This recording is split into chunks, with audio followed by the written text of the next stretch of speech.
adapting a novel from S.I. Martin, which shows quite clearly the Black presence in London in the 18th century and the intersection with recently freed American slaves. And it's incredible that story hasn't ever been put on stage. So I enjoy the struggle.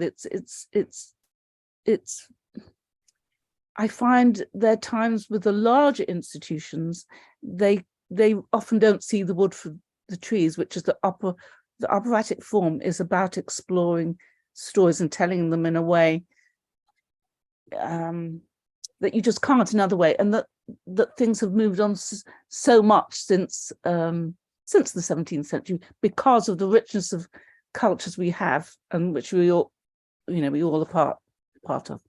So that's a bit of a gloss. I haven't gone into individual details, but the form, I call it opera because I understand what that is. Often I've worked in teams where fairly recently, the writers don't actually, some writers don't understand what's involved in the whole process. That can happen, but the process does change from work to work. Wonderful, thank you very much. I think certainly much to unpack there. I think the way in which the forms and traditions of larger institutions can act as a constraint on the types of stories and the nature of storytelling is something we'll certainly return to. But if I might quickly, might turn now to Romy briefly. Can you give an introduction to your own experiences and positioning within this conversation? Sure, and thank you, Erilyn, for that sort of setting out of the relationship between the individual and the institution and the ways in which perhaps the institution can somehow overlook the metaphors of collaboration, its significance, and particularly in the craft of politicized storytelling, as in telling the stories that have been marginalized and recentering or centering those stories. And I absolutely, that resonates so much with me. Collaboration, I've written about this both in a chapter published in a book called Imagining Queer Methods, which was published in 2019 by New York University Press, and in an up and coming book which is called Queer Sharing in the Marketized University, which looks at the redistribution of resources within the academy. I look at the politics of collaboration, and I describe collaboration as praxis. So I talk about the ways in which it's about an embodied experiential knowledge that collaboration gives me from which I theorize. And absolutely central to that is the idea of collaboration not only as a method in and of itself, and it's fundamental to my work. I work in collaboration with musicians all the time. I've literally come from a rehearsal to this with musician collaborator. So it's my method, and it's about electricity within a space, about energies within a space. It's about dynamics within a space. It's also about other things too, particularly within a context, as I've written about, of perhaps institutional oppressions that we might be aware of, depending on who we are. Collaboration functions for me as insulation. I mean, I looked at collaboration as company within my thesis, and the ways in which collaboration affords a being seen, a being heard, perhaps as a counter to other experiences of not being seen or not being heard or not being visible. So me, collaboration was protection. Collaboration was a community, and the curation of a community alongside principles for me of radical generosity.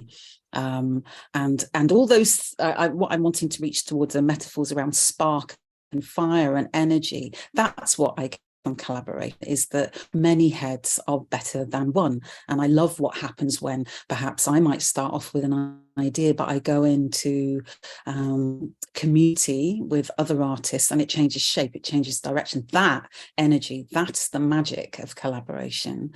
But then secondly, it's also my methodology. So it's the rationale for my choice of methods, and it's the methodology because of those experiences that I have had too many times in my lifetime of being marginalized, of being overlooked, of feeling that the stories that I wish to tell are decentered and not considered important in whatever way. And that's about a sustained experience of discrimination. So the politic of collaboration, without a doubt for me, is about a refusal and a protest in terms of discrimination. It's a way to speak back.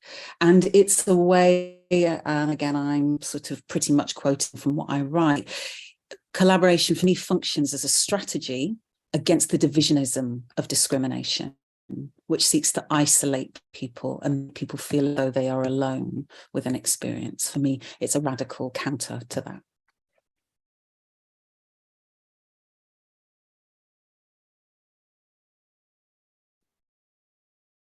Thank you so much for that, Romy. So much food for thought there.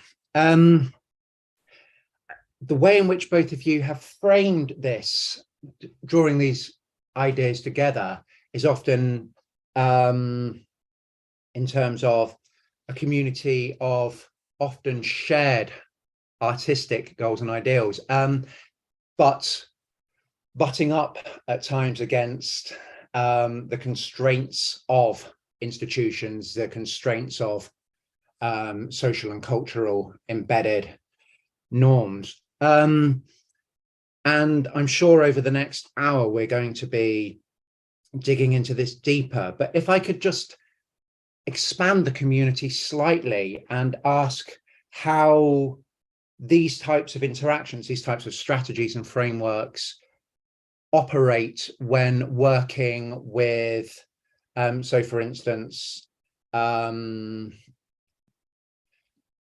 mental health groups. I know, Romy, you've worked with them, or the Vision Institute as part of the Parodies Files. How do these interactions operate when you're working with external partners?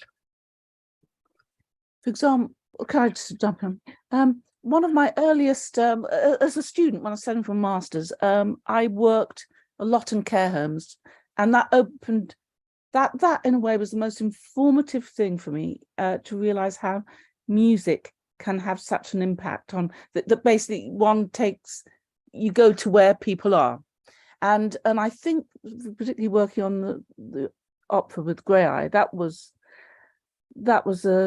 such a journey for us all, because I was working with a company that had never actually put an opera on before, and so together we had to work to make something which actually never done before. I've never seen an opera that looks like that, where Grey Eye are just top of the field in knowing all the technique and expertise of what true access is in a theatre. So together we had to really figure out, and it wasn't always easy.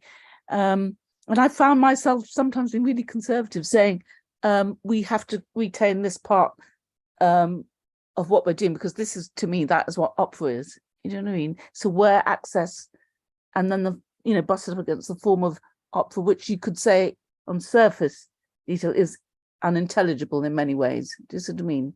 So that whole idea of access, I had to think about that within the form, across time in a way, and that was quite tremendous. And it also showed me how, for music theatre forms to move forward, there was often that moment of crunch where you suddenly realize everybody's holding on to something, but to make something new, you have to sort of push beyond that pain barrier. And that's where the team is so important, the team and this idea of trust. Without it, there's no real endeavor that can be truly, I don't like that word authentic, but truly itself, or that can truly reach its potential without that trust.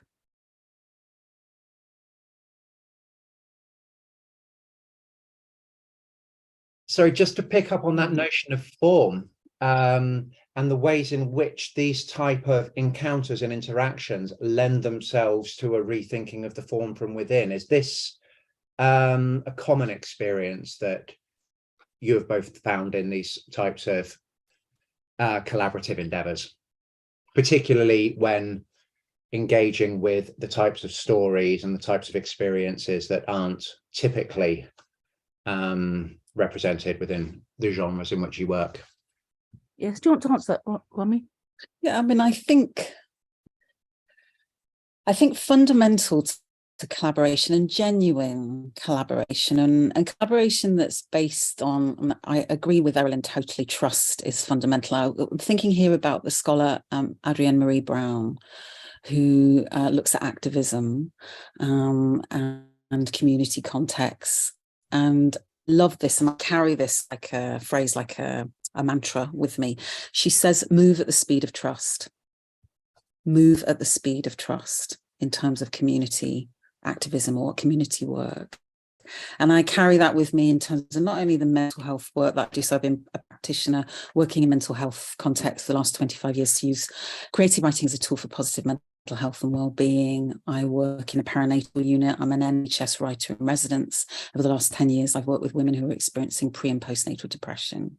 And I see firsthand the ways in which being in community together, in communion together, I would even argue, and finding routes to express oneself through the arts. I think I, again, agree with what Erilyn said at the top about music and the power of music. And I think language is also a music, and or words are a music. And when you are with people who find that way of doing that, it's utterly transformative. It utterly changes things, and you see how the power of that and the self-empowerment of that. It is all about moving at the speed of trust. But in terms of genuine, I just want to kind of go back to this idea of sort of particularly classical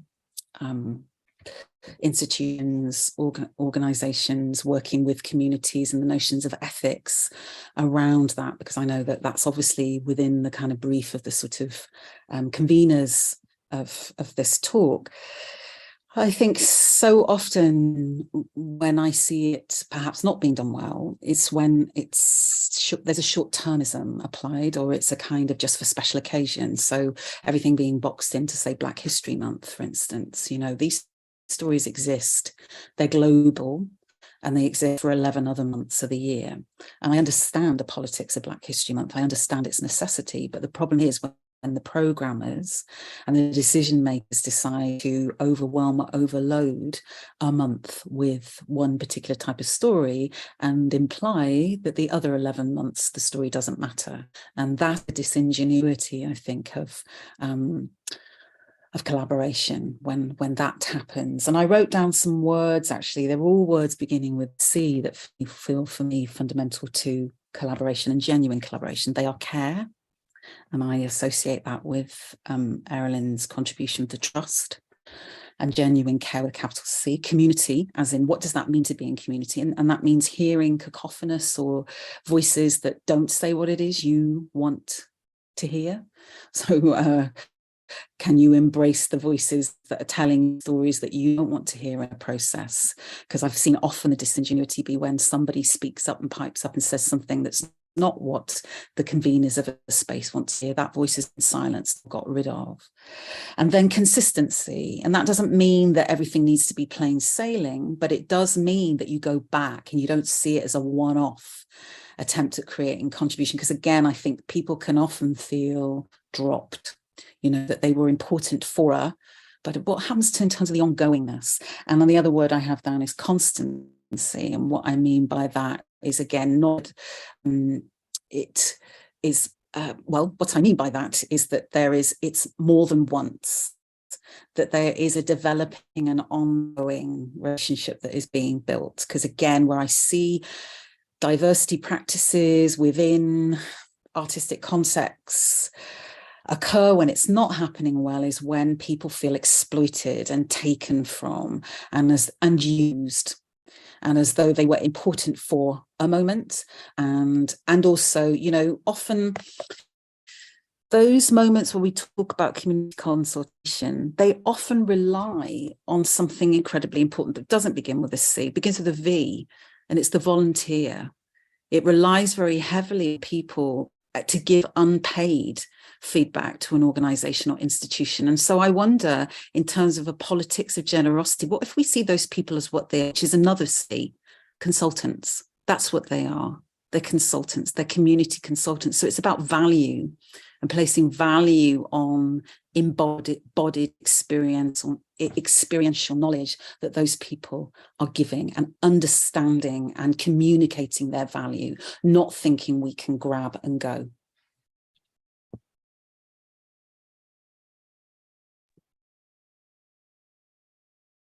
Very well put. Absolutely. Thank you. Sorry, I was just making notes there. So the things that you have outlined there, Romy, I think around care and community, consistency, constancy, it demands of institutions and artists and external partners a huge investment of time and the point that you make, that the way in which volunteers should be seen not as volunteers but as consultants and rewarded for their time, reimbursed for their time, is entirely right. So how do institutions, how do organizations begin to facilitate this? I'm thinking particularly in the light of the terrible Arts Council England funding and the ways in which organizations are increasingly under the cosh. How can we move towards more sustainable ethical encounters within the arts? Gosh, yes, I've been thinking a lot about this lately, and how some of the larger institutions, you know, who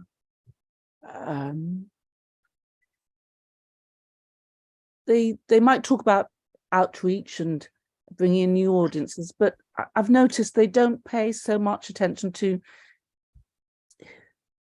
who they're commissioning to make these works. It's all about, you know, the huge budgets go to a certain. It sounds. I've just noticed it because I often compare, say, our nation's opera houses, say, to theatre companies, where there's a much wider range of contemporary and recent works being commissioned by a wide variety of people, and that's, to me, is nearly 100% absent from the commissioning of the large. So I think that's got to be addressed. And so I personally feel the future of a lot of, I say, music theatres in the smaller companies like, to name names, Tete-a-Tete, who've been doing groundbreaking work for decades in actually developing the form. So I just think you can't get around looking at the form and what we want from it, and who we want, whose voices we want to hear in the actual creation of these new works, because new work is that's going to ensure the future of the form that we care about so much. Thank you. Romy, do you have a thought on that? I mean, I agree is what I would say, first of all. And I think I want to sort of, for me, add and sort of add additional things to the discussion that we're having, which is to think about sort of this as being a discussion about the politics of space. When we talk about collaboration, genuine collaboration, community engagement, and talking about the kind of classical genre. I know that might be a problematic phrase, but it's the best one that I can reach for at the moment. And if we think about that, I often think it's a politics of space, and a politics which I explore in the essay that I wrote for Radio 3 on Vaughan Williams' The Lark Ascending. I asked the question, who owns the lark? And I particularly focus in on a particular performance of The Lark Ascending by the musician and scholar Ty Murray at the Proms, the first Black woman in history to play The Lark Ascending at the Proms, I might add. It's been being performed at the Proms since 1934. She was the first Black woman, and it received, I mean, the crowds were jubilant inside the Albert Hall, but online I explore the fact that it received some racist vitriol, and I unpack that in the essay and talk about the politics of who, the metaphors of belonging, who does the lark belong to. And I think that notion of belonging and that notion of the politics of space and ownership is very important here when we come to talk about ethics and classical music, or music in general, but specifically I think classical music, which is often cast and recast, certainly in this country, and I'd love your perspective on this, Sarah-Lynn, as white. I think that there was something that happened at the Royal Opera House, I think, last night concerning a young musician who performed and received heckling from. Now, I'd want more details, but I'm asking already, there are some questions I'm asking, like a Rolodex in my own head, about whether that was a racist experience, that again, and somehow a commentary on that child being perceived not to belong to that space. And I think until we can foster a culture of belonging so that people are not made to feel like they're guests in those spaces, that they are, I think often so much prejudice and discrimination, it often manifests, in my experience, as practices of unwelcome. That's the best way I can describe it. That you're being, the amount of times I've walked into spaces and I dress in black quite a lot, and where someone's assumed that I'm the cleaner, or I'm here to deliver the sandwiches, as happened before. So I get asked questions around that, but they don't expect that I'm as an academic. They don't, or whatever it is that I'm there to do, give a presentation usually, they don't expect that I am that. And that presumption is the gap. And in between that gap are words like unbelonging, presumption, discrimination. And I think until we reconcile that, and until we can unpack that, then it will always feel as though some of what is happening feels like it's just for special occasions, it's just for this month. And it's back to what I said earlier, and some other notes that I have down. So broader than the actual performance of something, genuine collaboration is thinking about how everything that is happening that has led to that moment, a bit like a massive mind map, links to that moment of performance. So it's about who the artistic director is, who are the funders, who are the people writing up this event, who get to archive it, who are the people reviewing this event. Too often, in cases that purport to be about collaboration and change in a sphere of sort of particularly race and ethics, actually they're not. When you unpack them, they're not doing that at all. They're doing something else, and it feels as though, and again, I've written about this, which is the politics of the ways in which colonial language resurrects itself within the academy.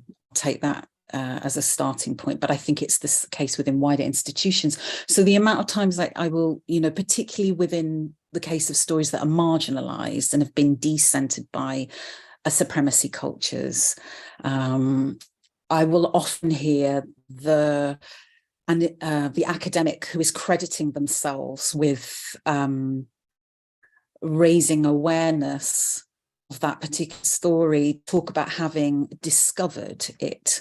It feels very much like a kind of colonial language, a bit like somebody discovering land.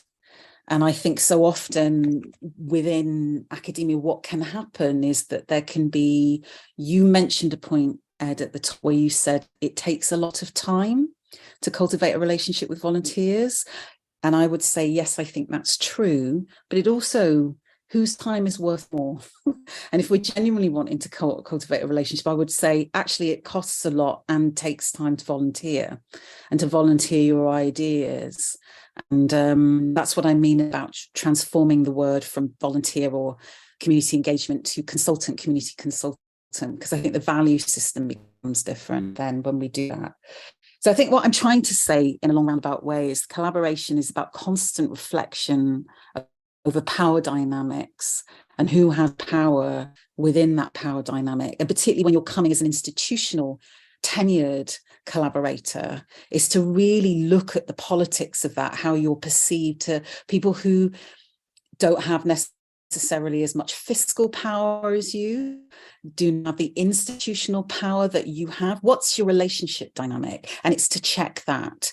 And it's not to say that it shouldn't be there. It is the necessity of the fact that somebody is attached to an institution. But I think if there was more awareness of how that plays out in the dynamic in terms of power, and a rethinking about how that can be challenged in a relational dynamic, then I think that collaborations would have more integrity.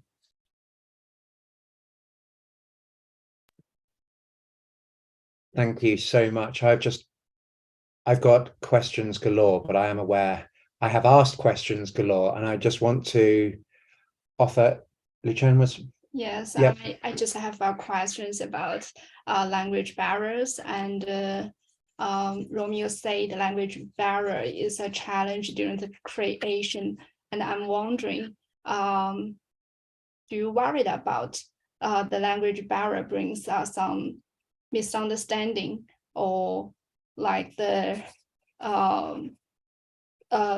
or you can just like explain a little bit more about the challenges about the language barriers bring to the creations? Yeah, because I think through the volunteers you can understand, but the volunteers cannot tell you the culture, so you should learn the culture or the know about the locals through your experiences. Or how do you cover this challenge? Can you talk about can you talk a little bit more about that? Carolyn, would you like to respond first? Well, I understood, Romy, you to mean language as the language of the art form, or did you mean specifically language as in? Oh, I meant the language of, when I referenced language, I was talking about music being a language, but I was arguing the case that words are their own music. So I was trying to draw a parallel between the languages of music and words. Yes. That's what I meant. But in terms of language barriers, I mean, for sure, please correct me if I'm not answering the question that you would like me to. But I feel that, yes, there is, again, back to that word I used about the colonial kind of aesthetic that often accompanies inquiry. You know, we are speaking in English here. I wonder what it looks like to be in a space where other languages are considered in translation, the politics and power of translation. I was at an event the other night where for the first time in ages I saw a deaf signer, and I thought, yeah, absolutely. It's like, again, the presumption that language is about audibility, and that language is about English, speaking English. I absolutely think that we need to, in terms of inclusivity, pay attention to other languages. It should not be the case that English is the primary and only language. And I say that, unfortunately, as somebody for whom English is my only language. And I thought about that in my adulthood, about the fact that English is my only language, and the power of that and what that means. But certainly, for sure, in an artistic context, you know, I think that the best of the community engagement work that I have seen in all kinds of contexts are when those kinds of attention to detail, or that kind of attention to detail, is present.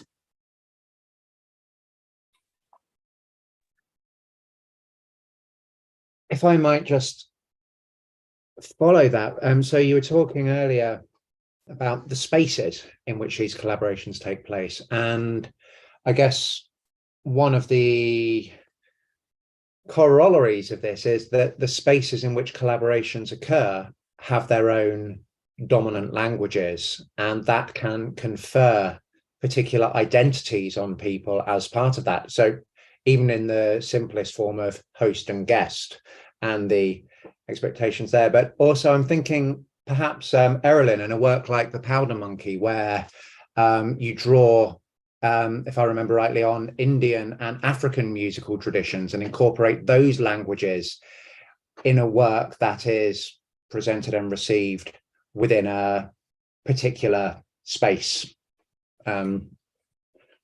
Yes. a stage in London. So how do how in your experiences have spaces formulated and constrained or problematized language in this collaborative sense?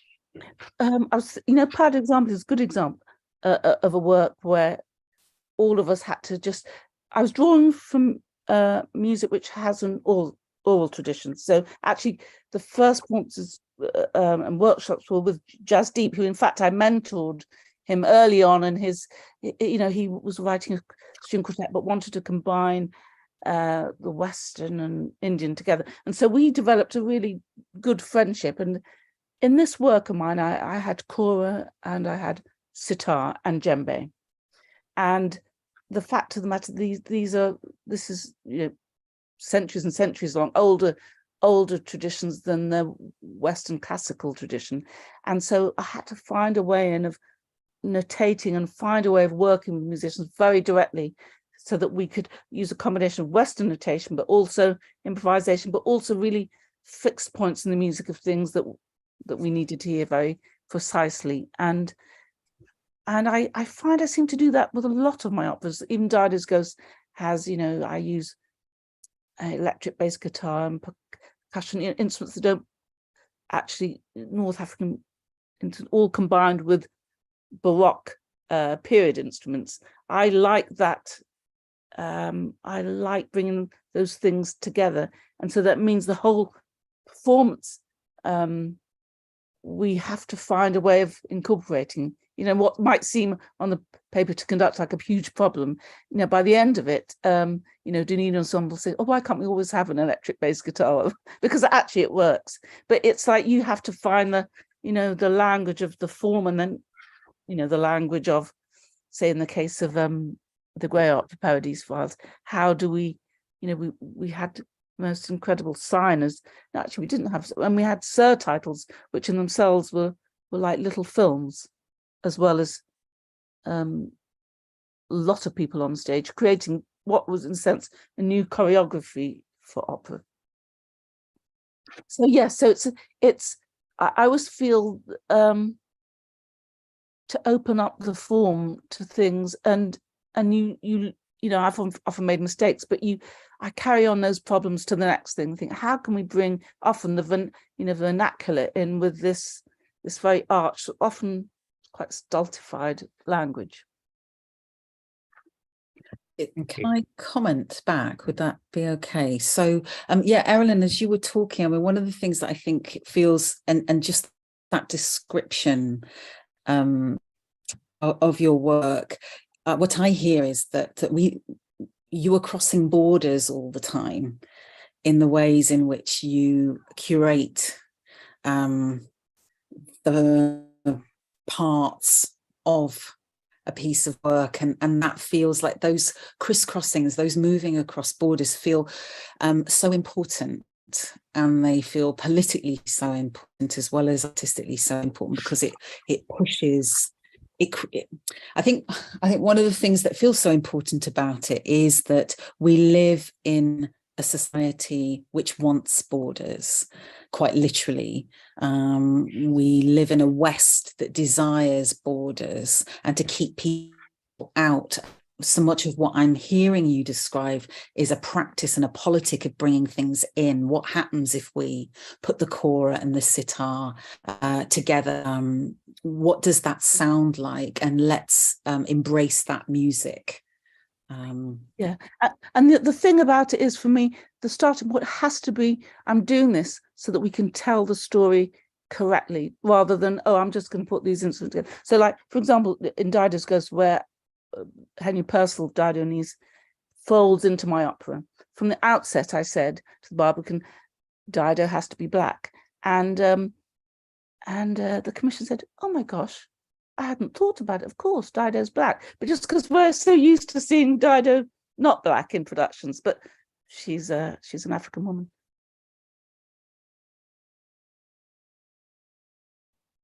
If I might just jump in there, Ed, sorry, I just thought that Arilyn, some of the things you've been talking about at least point towards one of the ideas sort of behind this seminar, which is kind of this idea of encounter. So moving from sort of the collaboration that is the generative sort of aspect of a work to what happens actually on stage, either that encounter between artists on stage, or indeed between those artists and an audience. And I just wondered if you might, if either of you actually have any thoughts on what makes those kinds of encounters meaningful, or indeed to kind of bring in that other word that sort of haunted us a little bit, ethical.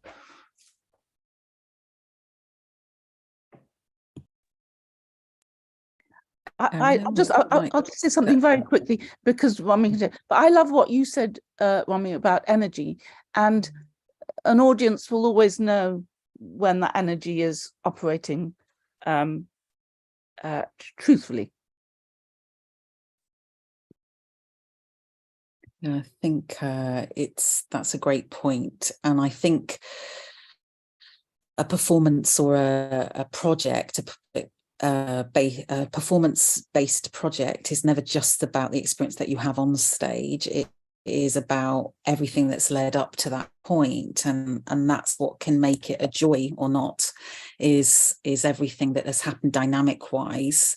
You know, I think back to the trust, T-word trust, I think you can feel that yourself, inside yourself, when you're on stage with people you trust, and you can conversely, you know, what that feels like when you're on stage with people you don't. So then that's the important work of the director, to curate that and to hold that, and to also hold the tensions that are a very normal part of collaboration, and to be able to smooth those out in a way that leaves different voices heard.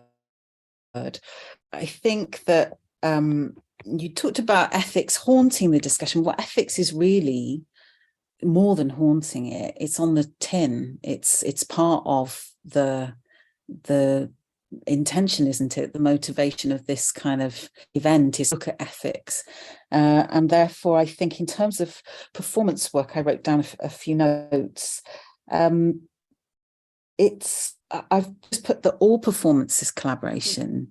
It has to be. It's, you know, even if it's a solo performer, it's a collaboration with the lighting technician, with all the stage manager, the person who's cleaned the stage, you know, all of those people who are behind the scenes, who make the performance possible, are part of the collaboration, seen and unseen. I'm often particularly interested, and I will, when I go into a venue, by the way, I will make a point of thanking the cleaning staff when I go, because often cleaning staff are treated so badly.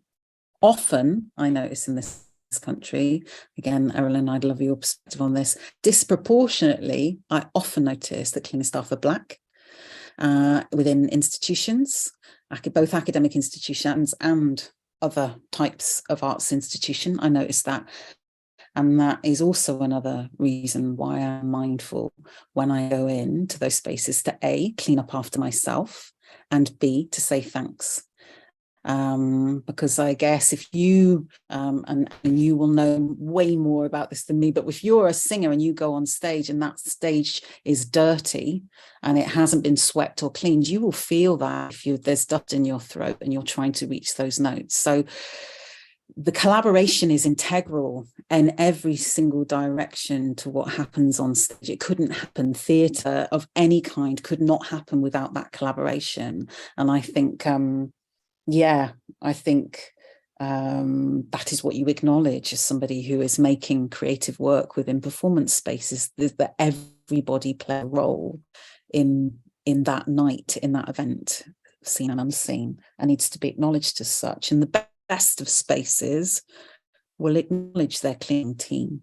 Yeah, I mean, there was one art gallery I worked with on a particular collaboration with a musician responding to the exhibits, and there was a particular image within it which was contentious, but what the curators did, which I think was just brilliant, was that they had everybody come in and have a tour within work time of that space, and that included people who were quote unquote behind the scenes, from cafe bar staff to cleaning staff, all came in to learn more about this exhibition, to be able to feel that they could ask questions. And that, for me, is great. That's the way that I want to see things work in terms of collaboration, and it takes time. Then I think we have to think about, I'm thinking about the concept of slow time a lot in my practice. I've been reflecting a lot on the work of the Nat Ministry. Arilyn, do you know the work of the Nat Ministry? No, but I'd like to know.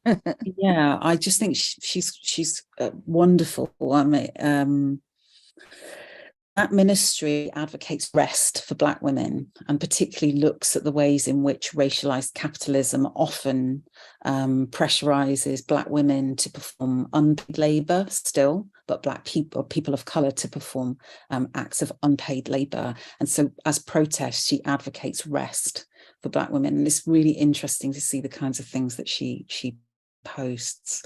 And so I think about that, yeah, within my own practice, the politics of rest, and the politics, therefore, of what I slow time, of taking time to do things, because so much, I think, particularly within the arts, particularly given the pressures that the arts have been placed under, that expects you to produce kind of work in incrementally shorter amounts of time that you might 10, 15 years ago have produced with bigger and in a longer expanse of time.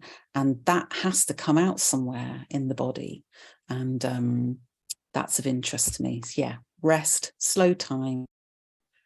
And that includes the ways in which we collaborate with others, that it's not about quickness. It's not about short-termism, it's about long-termism. Fascinating. I have a curious question. So you said it takes a long time, and usually how many years or how many months it takes during a whole creation for opera or a theater? Yeah, it takes usually it takes a few months. How many months it takes? Yeah, please, Arilyn.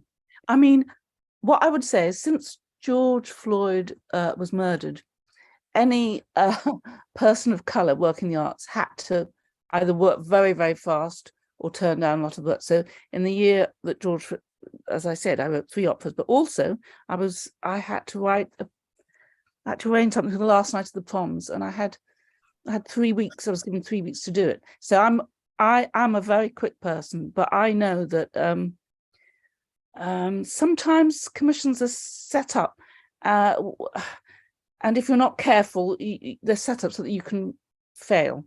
And because I'm a very experienced composer, I know the things to take on, I can do quickly. But I mean, when I started out as a composer, I would speak to my peers, and I remember people saying things like, oh yes, I think I'll write 1 or 2 big works a year. In fact, I'll just do 1 work a year, 1 orchestral piece a year, and I'll give up my performing. But I remember thinking, I have a lot of time to make up for, not least for my ancestors. So I do things at a different rate to people. But something like an opera, honestly, gestation alone can take years, decades. But sometimes, I found over these last 2 years, I've had to produce work very quickly. I don't know how I've done 3 operas in a year, and 2 of those were 90 minutes, and the other one was an hour long. But I did it because actually there were stories that I just had to tell, and I had to find a way of doing them. But normally, I could have said, sorry, I just can't do this. I need 4 years. Often a composer will take 4 years, but they might be on a private income, is all I'd say.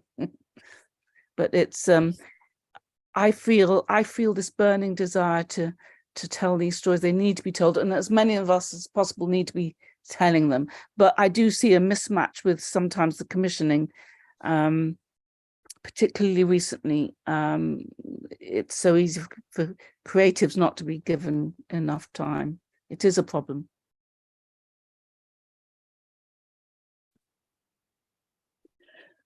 I mean, thank you, Arilyn. And I think the question of time is an interesting one. You ask how much, and the answer is I don't know. And sometimes time might be a lifetime. I mean, arguably, the gestation period for learning about collaboration and ethical collaboration is a lifetime long. I think what I'm trying to say is it's not about short-termism. It's not about something that is a couple of days or a single conference, or a couple of weeks, or a project that lasts 3 or 6 months or even a year. It's much, much longer to have integrity. It's much deeper than that, and it's about building relationships over time. I mean, just thinking about the documentary, it just comes to mind. It's not related, but it is sort of with my background is in sociology, and I grew up with the documentary series 7 Up. And you look at Michael Apted, I think it was, who was the documentary maker who made those films. He made them across the lifetime of the people. Not everybody stayed the distance. I think they'd got up until some of the people were in their 60s. And Apted died a few years ago. So that collaboration is decades long. It depends on the work, doesn't it? And it depends on you and Arilyn, as you were saying, you know, you produce fast. But the thing that I also hear and know of you is that you are, was mentioned at the top, 22 operas. You're immensely experienced and knowledgeable. And as you were talking, I was thinking about Toni Morrison's Art of Fiction essay about the jazz musician. And I'm paraphrasing here, but she talks about reservoirs of knowledge. And she says one of the unique skills of the jazz musician is to play thrift as luxury.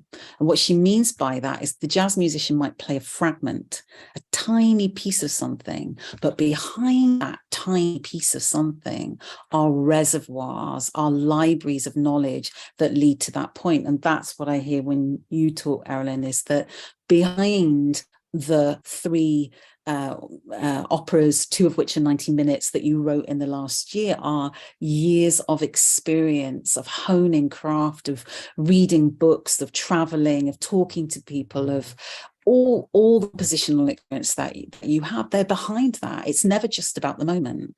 It's about what's behind the moment. And what I would say as well, in that that intense year I had, which, believe me, involved staying in my pajamas most of the year, but I was working with 3 different teams, and I really was reflecting on what we've been talking about, the team, the collaboration, and the one that was really the most successful is where everybody, they understood their role, but the trust was so great that people would step out and comment really fruitfully on what somebody else was doing, but there was never any defensiveness. And you know, it's no accident that all 3 works were in the pandemic, so died as ghosts. We never had a sing through. We had 1 week to get that opera on stage at the Barbican, and the Chicago opera, I could only go out there, you know, a week beforehand, and so we were having to rehearse on Zoom, and the same with Grey Eye. But it's the team was at the core of it, and the relationships, the things that you were, the things you could say boldly to each other, and there would be, it just made the work better. But going forward now, I won't write another opera unless I feel the team is really excellent. Thank you. I was going to ask about the rapidity, really, at which you were composing and then it getting translated onto stage, because the quotation from Jazz Deep at the outset about opera companies with their ways of working since time immemorial and putting these things on, Did you mentioned that some of the collaborations were more successful than others. Is there a sense in which this reservoir of experience that Romy's talking about has to go into the music, has to be embodied in the opera simply because the mechanisms of getting things put on stage and the limited time made available works against it? And so really the product in itself, the opera in itself, has to communicate these values because the production doesn't have that process time to really disseminate. I hope I'm making some sense here. I just yes, I think you are. So in the case of Dido's Ghost, we were trying to get that on stage for 10 years, and we got the green light something like 7 months before opening. But so Wesley Stace is a singer-songwriter and a novelist. Freddie Wake Walker is a director I've worked with, writing children's opera mahogany. And then John Butt, just a great conductor. But we just it's like it was hit go and we just went. Do you know what I mean? And there never seemed to be somehow there's no tension, there was pressure. And actually in the middle of it, the day before, I remember the day before the dress rehearsal, I actually went over to Abbey Wood to work with Sonia Boyce for her installation for Venice Biennale. And I was thinking, how could I do that when we've got this up? But it's because that team was so great. It was phenomenal. And the pressure made us greater somehow. And of course we had great singers and instrumentalists. But I wouldn't necessarily, but maybe it's because maybe behind that, as one was saying, there was this 10 years of thinking with Wesley and I thinking about what we would do. Maybe it was that.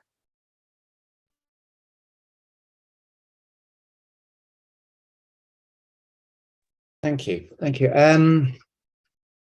We've had a question from the audience, from Yashin Luo, talking about language again, coming back to the notion of language and its the ways in which artistic languages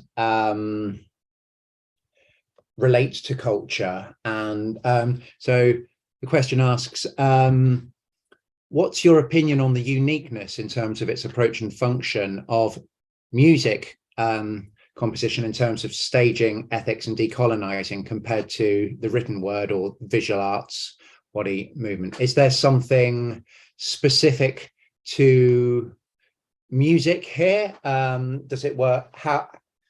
I guess we've talked about collaboration in terms of individuals and people, but of course we've got artistic collaboration in terms of the way different media can come together or not. So do you feel, either of you, or what are your thoughts on the specific role perhaps that music plays in this conversation? I think, Erin, I should hand to you first. Do you know, that's such a fascinating question, because we come up against this idea of it's not just music, but the practices of music. So when I was doing Dido's Ghost, there's the convention of Baroque string playing, and then me wanting to bring basically North African sensibility, but also there's one place where we're playing essentially 70s funk within the Baroque. So I have to find a way of notating forms that maybe hitherto weren't notated and getting them down. And I think that's a joy for me of doing that, and that hope that if people don't necessarily know, because the performance practice of any music is just so vast. Do you know what I mean? How can you suddenly get everybody just to go through all the 70s and know how to play? No, I have to find a way of writing that so that it will just appear. But my job as a composer is just to be around, I suppose, different sorts of musicians. But it's quite, life is so interesting. I write music, and then how do you get a performer from a whole different tradition to play something in a completely different way, but in a convincing way, especially in regards to stage work.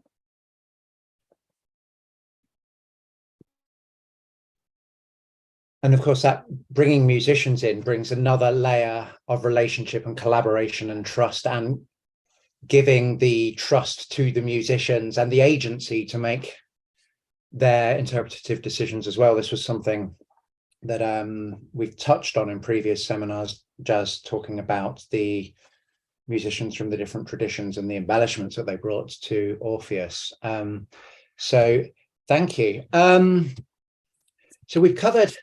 Can I come back to that question as well? Sorry, Romy. Yes. Thank you, Erilyn. I'm going to come at it from a words perspective. So I grew up. So from the age of 14, I joined the Bristol Black Writers, which is where I grew up, and I was performing in open mic events before I was aware of. I mean, now if you are growing up, you'll be aware that there's probably some kind of slam or performance based, Apples and Snakes, for instance, that is curating spaces for young voices or voices to be heard in terms of poetry and live performance. Well, there wasn't that then when I was younger. So I joined, and I'm incredibly fortunate to have had that experience. I joined the Bristol Black Writers when I was 14. And so I come up the notion of ethics and decolonization and words through specifically spoken word and through poetry and live performance. And the phrase that people will be very familiar who move in those circles is the notion of speaking truth to power, and the idea that one of the things that you get by being in live performance with spoken word is that it's like the power of the politician. You get to speak to an audience, you get immediate feedback, you write and you are engaging with the audience, and the audience is absolutely fundamental to, it is anyway in any kind of performance, but you really see it. And indeed, depending on the open mic or performance spaces that you enter, the audience will click, or they will make certain noises with their feet or vocals, and it's all about a call and response between the audience and the performer. So in those kind of senses, the decolonizing in those spaces is I can come good and turn up with whatever it is I want to say within reason and perform it on the stage at the open mic or in live performance, but also the audience is not silent. Those spaces challenge the notion that the audience, and I think it's often a metaphor for me, the audience sits in the dark largely in performance, and we expect that they have epiphanies inside the darkness. But unless we're doing any kind of community engagement with them, we don't know what they think. We go off into the night or into the day, and they have had this experience that we might not know anything about. But there's a metaphor here that feels so stark, that they sit in the darkness. We have a cultural system of the audience sits in the dark to experience this performance via which they supposedly have epiphanies and need transformed. But we don't know what that's about necessarily. And we live in a culture that doesn't necessarily engage people often, as it's got a funding report to write in actually what they think about the experience that they've had. Whereas I think what happens within open spaces and with poetry performance spaces is that the audience is vital in the sense that we need to know what they think. That clicking and whooping and noises that they make are about the aesthetics of the space. It's about people responding in the moment to what they hear a performer do.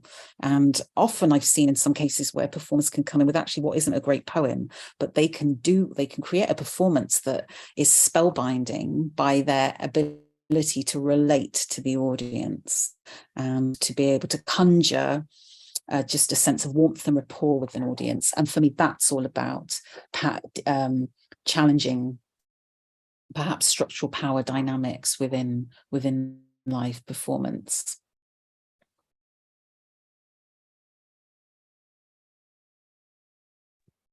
Thank you. There's a very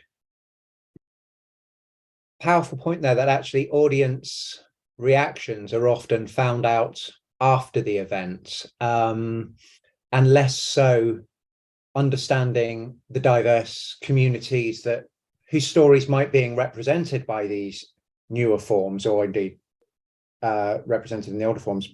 There seems to me to be less engagement with communities before an event and getting those sorts of conversations going. And we're talking about the ways in which the collaborative process can extend beyond the creative personnel and the institutions and going out. So how, as artists, have you witnessed or experienced these sorts of wider community engagements in order to understand these perspectives prior to the event? Yeah, a memorable experience for me is I wrote a touring opera, small touring opera for Welsh National Opera, and it was an adaptation of Manon, but I'd written the text and music myself. But I did a lot of going around schools and colleges. It was about exploitation of young women across the world, and I remember spending some time with sex workers, but also the most, it sort of changed my life really, a day with young Muslim women. And I was asking, we were playing this game of, situations. What would you do in that situation? What would you do? It was just an exploring things through drama. And at the end of it, every person said, how can we get into opera? We want to write an opera, because we understood from the inside. We were taking this 19th century story and trying to bring it into our world, but this idea of storytelling, you can get the storytelling itself can be a collaborative thing, but that also it showed me that opera is this living, breathing thing if you just ask questions, and so I was thinking, what I have to put in the story are some of the things I've learned. There's some things before, when we were developing with the director, we were workshopping with actors, and I was mixing actors with singers. And there's one storyline, and the director said, no, this can't be true, take it out. So I took it out, And then later, when I was speaking with sex workers, they said, oh no, this is absolutely true. So I believe you have to involve any story you're telling. You have to go to primary sources. That's my modus operandi. Yeah, that absolutely resonates, and thank you very much for that example. And again, it's back to the word that I used about consultation and treating people and valuing people as consultants to a process. And I think collaboration, in my own experience of it, if I think sort of across the last 10 years, I've been involved in kind of community performances where I was the script writer for a community performance, where we work, the people in the community were the performers.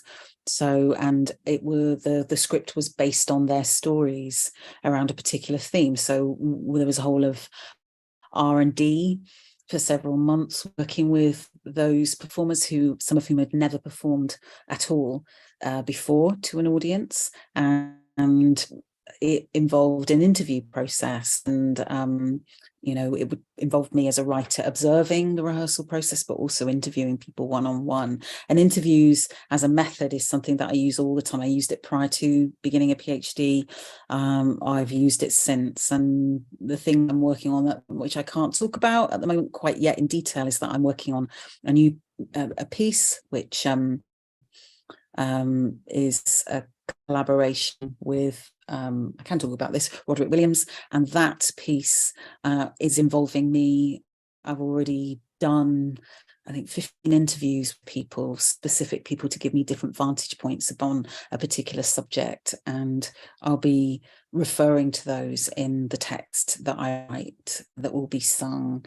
And yeah, so it's there. Absolutely. And I couldn't do my role without that consultation. It's absolutely vital to it. It's not a bolt-on, and it's informing and shaping my thinking very much. I also, within my own practice as a PhD, my PhD was looking at the historical Black blues and jazz women, and the legacies of those women, and thinking about them in a context of civil rights. And so I had the great privilege of interviewing some contemporary blues and jazz women, and that relates, that is Cassandra Wilson, Diane Reeves, Terry Lynn Carrington, Esperanza Spalding. So again, and I learned so much from those conversations. So it's fundamental, and it's enriching. And those people are scholars too. They are practice-based scholars. And that's, again, I particularly say this, academic, and the academy has to value people who are bringing embodied, when we talk about practice-based knowledge, you know, there's often a privileging of critical knowledge as in authorized by the academy, but a lifetime makes somebody a scholar. And somebody might clean for a living, cook for a living, care for a living. They are a scholar of that. They know that. You know, I'm a big fan of the kind of human book concept, the idea that we are each of us books and we host knowledge, and that actually if we borrowed each other's knowledge and listening was used at the top of the conversation. I think listening is so important. And yeah, I think there were some more questions in the chat, by the way. I'll stop there. Yes, thanks, Romy. As a very good example, interviewing two people to get the feedback from the audience. And we have one question from our audience. Yaxing would like to ask, could you please share any specific strategy when running intercultural crew? How do you balance the power dynamics such as gender, race, language, and etc. Among people from different backgrounds? Respect has to be at the bottom of it, doesn't it? It just has to be cool.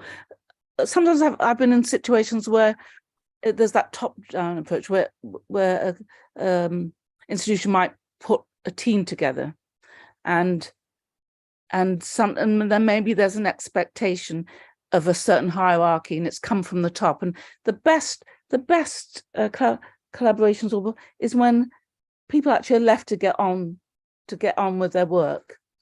One of my happiest times was working with Streetwise, where we were it's just the respect comes from everybody's imagination and wanting to make the work, which is a sum of everyone, you know, everybody's imaginations. I think that's the thing. But often that I have been in situations where some terrible actually situations where I was commissioned to write an opera, which really was, I've been wanting to write for 7 years, and at the centre of that were two Black women, and the opera, you know, the theatre said to me, you can't write this as an opera because there are no Black opera singers in England.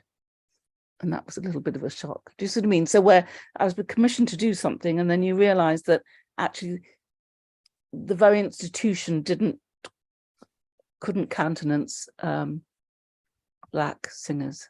So then I had to I had to cast myself. I had to find those people myself.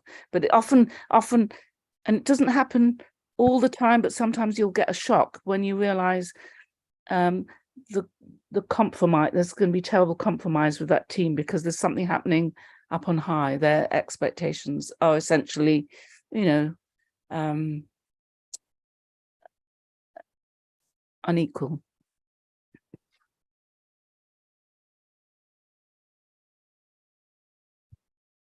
Thank you very much. It's sorry, I'm slightly bowled over by that story. Romy, do you have experiences like this? I can talk. Erin, were you going to come back and say something, by the way? No, what I'm saying is I still hold that in my heart. So that happened in 2007, and I've been carrying that in my heart. So, you know, what's been welcomed to me these last 5 years. But honestly, that was the attitude from very prestigious institutions. I couldn't believe that somebody could commission one thing for me, and then I'm doing it actually at the very heart to negate the presence of, you know, Black artists. Yeah. And that is the disingenuity. I mean, Sarah Ahmed writes so extensively about this and beautifully about this ingenuity of diversity practice is when it does not have integrity, because actually people are not aware of why they're doing it. It kind of becomes part of tick box culture, and the people who are in the receiving end of that know that, they feel it, they smell it, they sense it, they know that that's happening. So nobody's being fooled when that happens. And I don't think whilst the example that you give, Arilyn, is horrible, I don't think anybody should be surprised by it, because it often happens, and often happens too much. And when people don't understand the reason for doing something, they don't understand the politics behind it, and actually other things are not in check. I don't know who that institution is or was, but I think that when I see, going back to two of the key words around race and ethics, when I see unethical practices, it is often about the people involved not doing their homework on why we're doing this. What is this about as a journey? I think that going back to the question that was asked, which was, please share any specific strategy when running intercultural crew. How do you balance the power dynamics among people from different backgrounds? Well, first of all, people are in the room because of what they do as an art form. Those things that you mention are in, and of course they are, but they're also there because of what it is that they do as an art form. So that is the primary point of connection. But I think I absolutely agree with Arilyn around respect. Respect has to be there. And it's also important that when things don't go right, slightly different subject, but important, and it does have a relationship to race too. But, the intimacy coordinators that are now a fundamental part, or becoming an increasing a part of theatre production and film production, so important, because it's about the conversations that the permission, therefore, that happens within that space for people to be able to relate to each other in a way in which they feel protected and supported. And I think about the incredible work of Amanda Parker and Ink Arts. And I know Amanda's not with the organisation. What she set up there was so important, because it was about curating listening spaces where Black and brown people who had experienced disgusting behaviours and practices within the arts were able to narrate those and be able to talk about those in a way that was about being heard. And so often, so much of what happens, the violence of it, the administrative violence of it, is that somebody is silenced and they are not heard. And what that causes you over time to know something is happening, and to know that it feels that you can't do anything about that. And most of all, because what the system does is stops you being heard, it silences you. And that is, if you're going to curate a space at all, it is about trying to curate practices of welcome, being heard. The organisation that I'm involved with, brilliant work that they do. So they had, within the space that we were working in, they had a quiet space that was convened and supported by people who were therapeutically trained, and they were with us throughout the 10 days that we were working. So we knew they were there. If you didn't want to use them, you didn't have to, but knowing that there was a space that we could be in where people could talk about difficult stuff that was raised is important. It's about that thinking ahead of what's needed. And respecting people as being as important to you as a space is, I think, really important in terms of dismantling power systems and structures. Everybody is important. And I think if we work, if I want respect, then I'm going to give it. I think that is important within the space. Thank you so much. I feel we've reached such a crucial point in this conversation, but I'm very conscious of time. So I would like to invite our panel, if there are any concluding thoughts that anyone would like to make before I sum up. I would like to give this opportunity. Are there any? Well, I think we're living in very exciting times, and you know, talent is abounding, and things are changing. You know, but it's, I'd say, in the world, say, of opera, we've got a long way to go. You know, but things are changing, and I'm very excited to be, you know, alive at this time and working with so much talent internationally. Thank you. Yeah, thanks, Erin. And to take us to that pitch as we exit, I think is really important, because it's about the work. And actually, one of the things I will, and that's another part of company and collaboration. And by the way, throughout my research process, I curate a company, I trademarked a company, and I take great pride that throughout my PhD process, I paid those people through my professional practice to work with me. And that was about countering, I think, what can sometimes happen when the academic institutional world intersects with the communities. It can presume that can work for free because its staff are tenured, or they are within the institution and they are supported. And I know that that's complicated. I know that there are various strikes by staff, and I hear that, so I'm not glossing over that. But I do think that when we are working with the community, we need to think about systems of recompense in terms of the academy and community. That feels very, very important, and the way that is done is important. And that's because it always costs something to volunteer, to give time, to be a consultant to something, to contribute in that way. So to go back to the point, the things that I have been me healing across time, for all the terrible things that sort of are parallel with what Erin shared, have been affirmations of my humanness, in terms of those moments that you hit, and they are all emotional. I sort of feel them in my chest, and I feel them as hope. Actually, they are, and you create something that didn't exist with other people, and you go on this journey. It galvanizes you, and it